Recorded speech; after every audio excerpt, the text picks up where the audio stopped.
Welcome to the Explainer. Today we're going to unlock the real secrets to maintaining a crystal clear swimming pool. Now, if you own a pool, you already know the drill. Keeping that water pristine is a constant battle, and you definitely know how outrageously expensive those specialty pool store chemicals can be.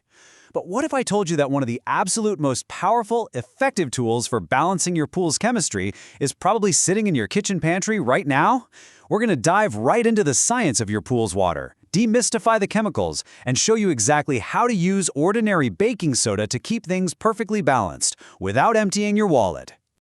Here's our roadmap for today. We'll uncover the hidden pool culprit, break down alkalinity and pH, walk through testing your water, reveal that baking soda solution, and then tackle the chemical dosing and math. Let's jump in. All right, Section 1, the hidden pool culprit. Picture this, right? It's a scorching hot weekend. You walk out to your backyard, towel in hand, ready to jump in and cool off. But instead of an inviting, sparkling blue oasis, you're looking at this murky, cloudy water. It looks completely unswimmable. And you're standing there wondering, what went wrong? You've been adding your chlorine, you've been running the filter, so why on earth does the pool look like a swamp? Well, that cloudy water, it's really just the tip of the iceberg. Beyond the murkiness, you might be dealing with some unseen issues. Think about it. Are people complaining about stinging eyes and itchy skin? Or maybe you're noticing that your metal ladders and plumbing pipes are literally starting to corrode. You might even see gross green or yellow algae blooms clinging to the walls, or rough scaling buildup developing all over the surfaces. Basically, all of these incredibly frustrating symptoms are screaming at you that there's a hidden chemical imbalance going on. Which brings us to Section 2, Alkalinity and pH Explained. Look, we hear a ton about pH, but the actual unsung hero of pool chemistry, it's total alkalinity. Basically, total alkalinity is a measure of your water's ability to resist changes in pH. Think of it like a protective shield, or a heavy-duty shock absorber for your pool. When you throw in chemicals like chlorine to keep things safe, it desperately wants to swing your pH up or down. But if your total alkalinity is dialed in, it locks that pH in place, stopping a really annoying phenomenon that the pros call pH bounce. Without this buffer, you're just going to be chasing your tail forever trying to keep the water balanced. So what happens when that protective shield breaks down? The contrast is literally night and day. On one side, if you've got low alkalinity, your pH bounces wildly out of control. The water actually turns acidic. That's why it eats away at your pool parts, causes pits in your liner, corrodes the pipes, irritates your skin, and rolls out the red carpet for green and yellow algae. Now, flip over to high alkalinity. If it swings too high, the water gets totally overloaded, leaving behind rough scaling buildup and, you guessed it, that dreaded, persistent cloudy water. Let's move to Section 3, testing your pool water. You absolutely do not need a chemistry degree for this, I promise.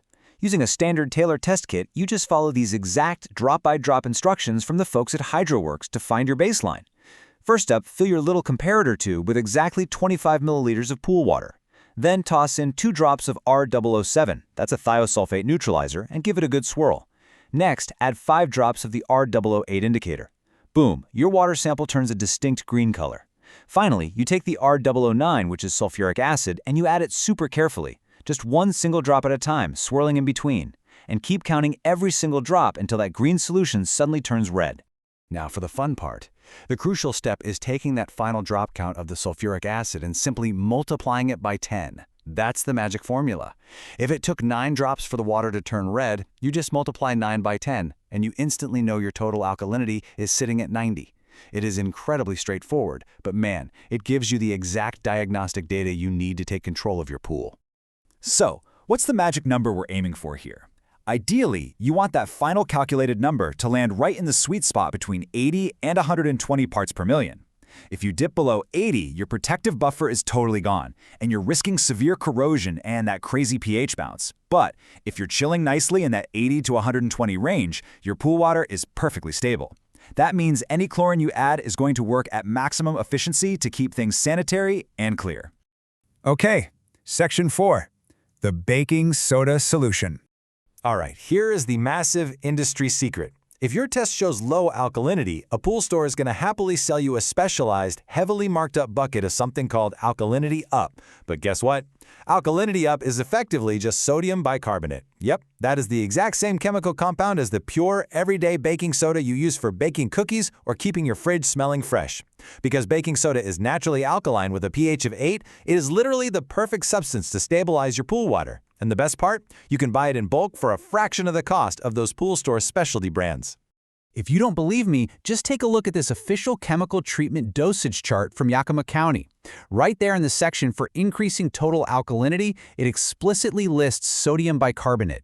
And right next to it, in parentheses, it literally says baking soda as the exact recommended chemical needed for commercial or residential pools.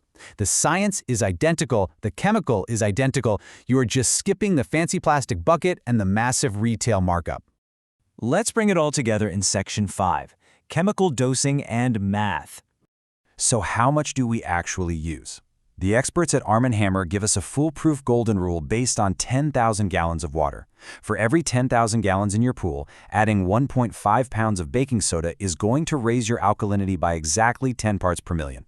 So, let's say you have a 10,000-gallon pool. You test it, and your alkalinity is at 70, but you want to get to 90. That's an increase of 20 parts per million. You'd simply add 3 pounds of baking soda.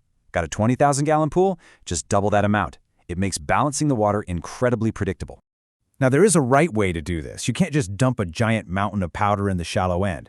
Following best practices, you should never exceed adding 4 pounds of baking soda at any one time. If your math says you need 8 pounds, just break it into smaller treatments. Actually, if you're totally new to this, it's super smart to start with just half or 3/4 of your calculated amount, just so you don't accidentally overshoot your target. When you apply it, broadcast the powder in wide arcs across the surface, probably not on a windy day, right? Keep your pool's filter pump running to really circulate and dissolve it. And finally, patience. Wait at least 4 to 6 hours before you let anyone swim, and definitely wait before you retest the water. And there you have it. With the chemistry totally demystified and the math simplified, you have absolutely everything you need to fix your pool balance and jump right in. By understanding that total alkalinity buffer, running a quick drop test, and utilizing bulk baking soda, you can banish cloudy water and corrosion for good. Go grab your test kit and fix that balance today. It really does kind of make you wonder, though, what other outrageously expensive pool store chemicals are just cleverly packaged pantry staples? Thanks for hanging out with me on this explainer, and here's to crystal clear water all season long.